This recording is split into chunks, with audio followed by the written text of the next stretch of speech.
Luther POV, kahit na hindi naman ako ganun ka-close sa sarili kong ina, hindi ko pa rin naman maipagkaila sa lahat na sobrang nag-alala ako sa kalagayan niya. Masyadong masakit sa akin ang makita siyang nakahandusay sa malamig na tiles ng mansyon na tumaagos ang dugo sa kanyang ulo. Ni sa hinahagap hindi ko akalain na magagawa ni Priscilla yon.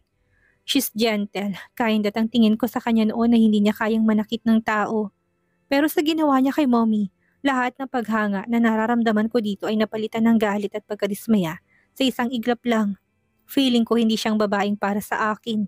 Sa lahat ng ayaw ko, yung mas bayolente pa sa akin. Walang sino man ang pwedeng manakit sa mga taong mahalaga sa akin. Ako lang ang pwedeng magsiga-sigaan at wala ng iba.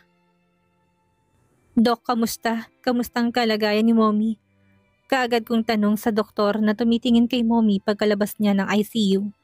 She's okay. Stable ng kanyang kondisyon at hintay na lang natin na magising siya para malaman natin kung wala bang malaking epekto sa memorya niya ang pagkabagok ng ulo niya.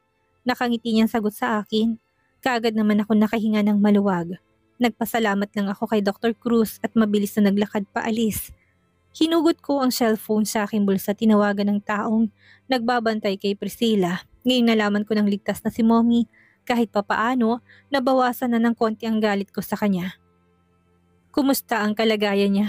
Seryosong tanong ko sa taong kausap ko pagkasagot niya ng tawag ko. Tahimik siya sa loob ng silid, boss. Wala pa rin po siyang malay tao. Sagot naman kaagad ng taong nasa kabilang linya. Kaagad naman ako nakaramdam ng lungkot. Alam kong hindi biro ang pinagdaanan ni Priscilla mula sa mga kamay ko.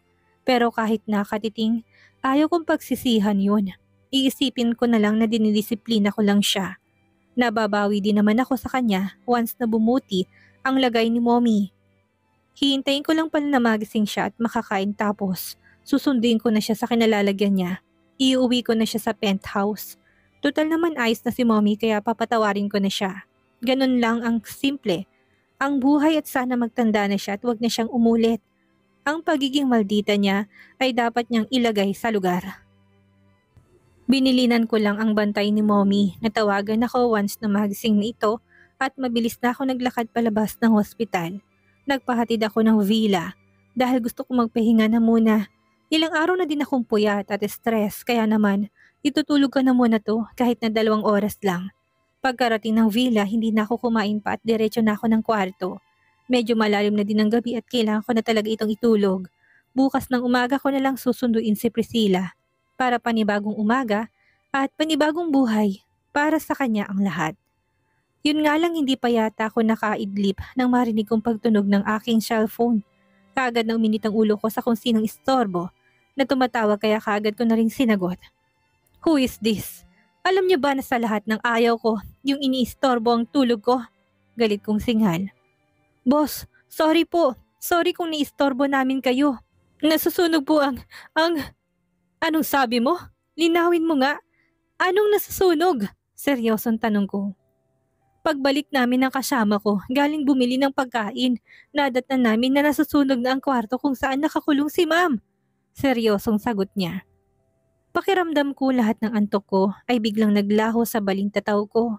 Bigla ako nakaramdam ng panlalamig sa buong katawan, kasabay ng pagsalakay ng matinding kaba sa puso ko. Anong sabi mo? Si Priscilla? Kamusta siya? Galit kong tanong habang mahigpit ang pagkakahawa ko sa aking cellphone. Ngayon lang ako nakaramdam ng sobrang pag-aalala para sa kalagayan ng isang tao. Hindi na po namin kayang pumasok sa loob, boss. Kay bilis kinain ng apoy ang buong paligid at hindi ko na pinakinggan pa ang susunod na sasabihin ng kausap ko at mabilis ko nang pinatay ang tawag. Basta ko na lang hinablot ang jacket at isinuot yon. Pagkatapos, mabilis ako naglakad palabas ng silid. Naabutan ko ang mga bodyguards ko na nakaabang na sa akin at nakalabas ko ng villa. Sa lumang bahay tayo, seryosong bigkas ko. Napansin ko pa nga ang presensya ni Lindsay pero hindi ko na siya pinagtuunan pa ng pansin. Mabilis akong sumakay ng kotse at ilang saglit lang ay laman na kami ng maluwang na kalsada. Nakatitig ako sa kawalan habang abot-abot ang kaba sa puso ko. Biglang naglaro sa isipan kong itsura ni Priscilla. Nagmamakaawa to sa akin at paulit-ulit na sinasambit na wala siyang kasalanan. Of course, hindi ko siya pinaniwalaan. May 2 testigo na siya ang nagtulak kay Mommy kaya nga mas lalo ako nagalit kay Priscilla eh. Sa lahat ng ayaw ko ay yung taong nagsisinungaling. Gusto ko lang namang aminin niya ang pagkakamali niya at patatawarin ko naman siya eh. Hindi ko naman siya matitiis. Alam kong malaking bahagi ng puso ko ay pag-aari niya na kaya mahalaga din naman siya sa akin.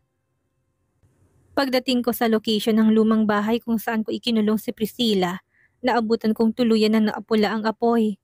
Dali-dali ko nilapitan ang aking tauhan para tanungin at hanapin kung nasaan na si Priscilla. Kamusta? Nasaan siya? Nasaan si Priscilla? Seryoso kong tanong. Isang malungkot na pag-iling lang ang naging sagot sa kanya ng tauhan na nagbigay ng labis na takot sa puso ko.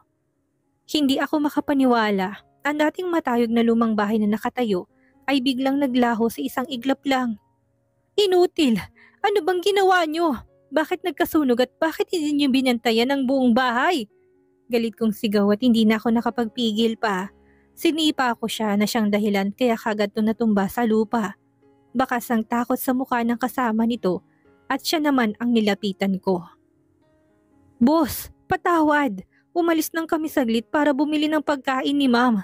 Pero pagbalik namin, nasusunog na ang bahay. Kinakabahan itong sagot. Paanong nasunog ang bahay? Hindi ba't pinagbawalan ko ang kahit na sino ang magluto sa loob pero bakit nasunog? Paano nangyari yun? Galit kong sigaw. Yun din po ang malaking palaisipan sa amin, boss. Pero noong pabalik na kami, may nakasalubong kaming kulay itim na sasakyan. Sigurado po kami na dito galing yun at baka sila ang nagsunog sa bahay. Baka pinasok nila ang bahay at tinangkang pagnakawan. Takot nitong bigkas. Hindi naman ako makapaniwala sa narinig. Mariin kong naikuyom ang aking kamao dahil sa matinding galit at sakit ng kalooban. Hindi pwedeng basta nalang mamatay si Priscilla. Kailangan ko siya. Hindi pa ako ready na mawala siya sa piling ko. Walang titigil. Gusto kong makita ang katawan ni Priscilla. Galit kong wika sa mga tauhan ko sa kapila ng pait na nararamdaman ng puso ko. Umaasa ako na buhay pa siya. Umaasa ako na nakaligtas siya sa sunog at nasa paligid lang. Nakatitig ako sa makapal na usok sa harapan ko nang marinig kong pagtunog ng aking cellphone. Dali-dali kong sinagot yon lalo na't nakita ko ng bantay ni Mommy ang tumatawag sa akin. Sir, gising na po si Madam. Gising na po siya at hinahanap kayo. Kaagad na balita nito mula sa kabilang linya kaya mabilis ang hakbang na naglakad ako pabalik sa kotse. Kahit na nag-aalala ko sa kalagayan ni Priscilla, kailangan ko ding unahin si Mommy. Kailangan ko siyang makausap at makamusta ang kalagayan niya. Bago ako umalis, inutusan ko pang mga naiwan kong mga tao na halughugin ang buong paligid at hanapin ang katawan ni Priscilla. Hindi pa rin ako nawawala ng pag-asa. Ramdam ko na buhay pa si Priscilla. Pagdating ko ng ospital, sakto namang inilapat na si Mommy sa isang private room. May malay tao na ito kaya kaagad ko itong nilapitan. Mom, masyado mo kaming pinakaba. Kamustang pakiramdam mo? Seryosong tanong ko sa kanya. Ayos na ako, huwag mo kong alalahanin. Sadyang hindi ko pa siguro katapusan kaya hindi pa ako kinukuha ni kamatayan. Seryoso niyang sagot sa akin. Huwag kayong magsalita ng ganyan. Ang sabihin niyo po, masyado pa po kayong bata para mamatay. Seryosong sagot ko sa kanya. Kailan ka pa naging concern at naging malapit sa akin? Dati naman wala kang pakialam sa akin ha. Well, it doesn't matter. Siguro lumalabas talaga ang concern ng isang anak kapag alam nilang nasa trahedya ang taong nagluwal sa kanila. Mom, tama na. Iwasan niyo na munang magsalita ng mga ganyang bagay. Ang magandang gawin ay magpahinga na muna kayo. Magpalakas dahil bala kong itreat kayo ng trip to Europe once na gumaling na kayo ng tuluyan. Seryosong sagot ko. Hindi ko na kailangan ng mga ganyang bagay. Sawang-sawa na ako sa mga ganyan. Ituturing kong pangalawang buhay ko ito, kaya naman pahahalagahan ko. Pipiliin ko na rin ang mga taong dapat kong pagkatiwalaan. Seryoso niyang sagot sa akin. Ramdam ko sa boses niya ang lungkot, which is very unusual. Nabago ko lang ang ulo niya, bigla na lang siyang naging mahinaong magsalita, which is sobrang nakakapanibago. Anak niya ako at kabisadong kabisado ko kung anong klaseng pag-uugali meron itong si Mommy. Don't worry, Mom. Hindi ako papayag na hindi maparusahan ang taong naging dahilan kaya ka nandito ngayon sa ospital. Ang taong naging dahilan ng butik ng kumitil sa buhay mo. Kahit naman siguro hindi kayo magkasundo, wala naman sigurong dahilan para itulak ka niya, hindi ba? Mahina pero seryoso kong bigkas. Napansin kong natigilan si Mommy, malalim itong nag-isip bago umiling-iling. Hindi ko akalain na itutulak ako ng malditang iyon. Hindi ko akalain na magagawa niya akong traidorin. Sa kabila ng mga pabor na ibinigay ko sa kanya, seryoso niyang bigkas na nagpakunot ng noo ko. Kahit kailan, alam kong ayaw niya kay Priscilla pero bakit taliwas sa inasahan kong lumalabas sa bibig niya ngayon? Hindi ko na ipipilit pa na kayong dalawa ni Lindsay ang magkatuluyan. Wala siyang kwentang babae. Kaya pala biglang bumalik ng Pinas dahil nabuntis at ayaw panagutan ng lalaki nakabuntis sa kanya. Ang kapal ng mukha niya para utuin ako at itulak sa hagdan?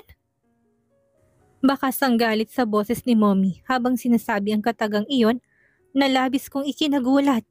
Pakiramdam ko biglang nalaki ang ulo ko sa narinig. Feeling ko biglang humintong oras at biglang nag-flashback sa isipan ng ginawa ko kay Priscilla. Si Lindsay? Si Lindsay ang... Oo, ang babaeng yun. Siya ang tumulak sa akin sa hagdan. Siya ang dahilan kaya muntik na akong mamatay kaya gusto kong maparusahan siya. Hindi ako papayag na hindi niya mapanagutan ang ginawa niya sa akin. Kitang-kita kong galit sa mga mata ni Mommy habang sinasabi ang katagang yun. Mariin kong naipikit ang aking mga mata at nangihinang napaupo sa visitor's chair. Nagkamali ako. Alam kong sobrang nagkamali ako sa ginawa ko kay Priscilla. Kaya pala todo tanggi siya sa bintang na siya ang nagtulak kay Mommy dahil hindi naman pala talaga siya ang may gawa. God, paano ko maitutuwid ang pagkakamaling iyon gayong hanggang ngayon? Hindi ko alam kung kamusta ng kalagayan ni Priscilla. Walang titigil. Hanapin niyo si Priscilla. Halos dumangungdong ang boses ko sa buong paligid dahil sa sobrang lakas ng pagkakasabi ko. Frustrated at pagkatapos ko makausap si Mommy, muli akong bumalik dito sa dating bahay. Tuluyan na naupula ang apoy, naglaho ng usok pero kasabay noon ay naglaho din ang katawan ni Priscilla. Sinuyod na din nila ang mga lugar kung saan to posibleng napadpad kung sakaling nakatakas man ito sa nangangalit na apoy. Pero negative. Walang Priscilla silang nakita at halos mabaliw na ako sa sobrang pag-aalala. Boss, pasensya na po talaga pero hindi po talaga namin mahanap ang katawan ni Ma'am.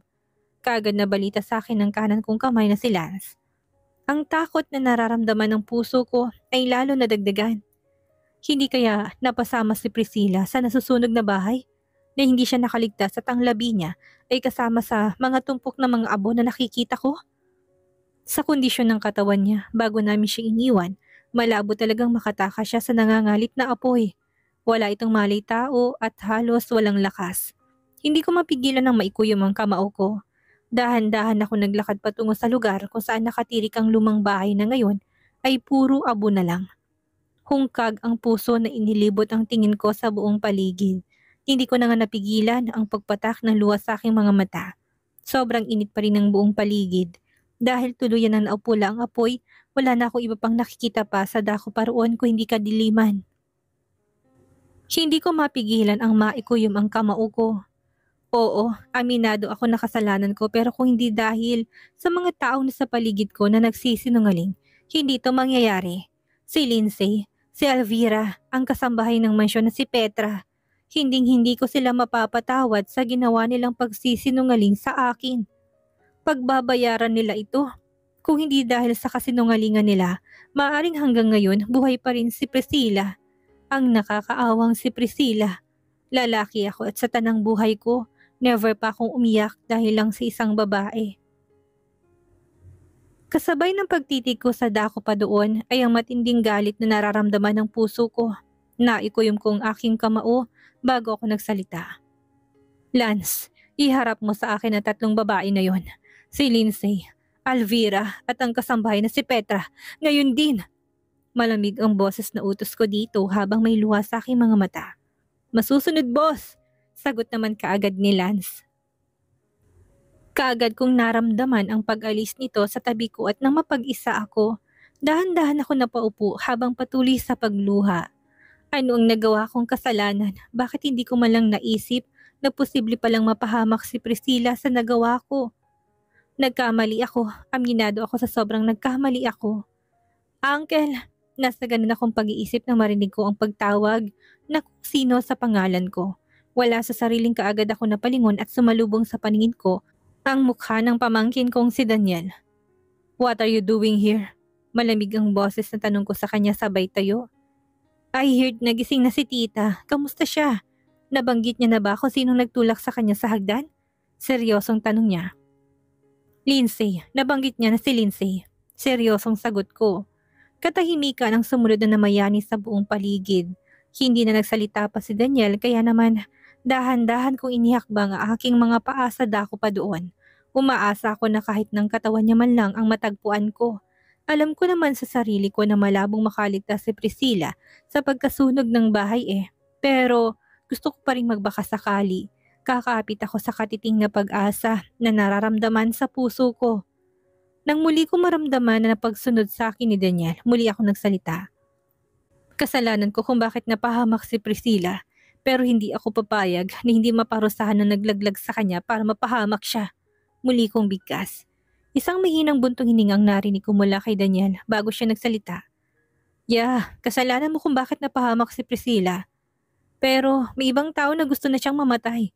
Imposibleng masunog ng ganong kadali ang bahay na ito kung hindi sinadyang sunugin. Narinig kong sambit ni Daniel. Wala sa sariling muli ako napalingon sa kanya. Ano ang ibig mong sabihin? Uncle, mas matalino po kayo kumpara sa akin. I don't care kung madadawit dito si Elvira. Hindi ko siya mahal. Umpisa pa lang hindi ko na siya gusto. Siya din ang sinisisi ko kung bakit nagalit sa akin ng sobra si Priscilla, Alexa. At nilayuan ako. Hindi ako makikialam kung ano man ang gusto mong gawin sa kanya. Pero mangako ka sa akin, Uncle, bigyan mo ng katarungan ang nangyari sa kanya. Kay Priscilla. Seryoso nitong bigkas. Ramdam ko ang lungkot sa boses nito habang sinasabi niyang katagang yon. Lalo tuloy dumoble ang sakit ng kalooban na nararamdaman ko ngayon. Feeling ko, ako na yata ang pinakawalang kwentang lalaki sa balat ng lupa. At kahit na magsisi pa ako, hindi na may babalik pa ang buhay ni Priscilla. Pero isa lang ang sigurado ako ngayon. Hindi na may babalik pa tulad ng dati ang saya na nararamdaman ng puso ko. Hindi na ako makakahanap pa ng babaeng kagaya ni Priscilla kung saan sa kanya ko lang naramdaman ang tunay na kaligayahan at kompletong saya na nararamdaman ng puso ko. Bago sumikat ang araw sa silangan, natupad ang utos ko sa tauhan kong si Lance na dalhin sa harap ko ang tatlong katao. Una si Lindsay, sumunod si Elvira at pangatlo ang kasambahay na si Petra. Lahat sila'y kitang-kitang takot sa mga mukha. Luther, ano to? Anong ibig sabihin nito? Nahintakutang tanong ni Lindsay sa akin. Nakatali silang tatlo sa isa't isa. Tinatanong mo ako kung anong ginagawa niyo dito? Kailangan niyo pa bang itanong sa akin yan, imbis na ikumpisal niyo sa akin ang mga kasalanan niyo? Galit kong sigaw. Hindi ko alam kung anong sinasabi niyo. Hindi ko maintindihan. Ramdam kong panginginig sa boses ni Elvira na bigkas niya. Hindi mo alam? Talaga bang hindi mo alam ang mga kalokohan na ginawa niyong dalawa ni Lindsay, ha?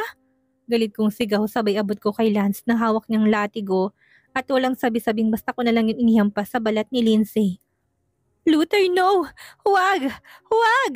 Nahintakutang sigaw ni Lindsay kasabay ng pagtama sa katawan niya ng unang hagupit ng latigo. Luther!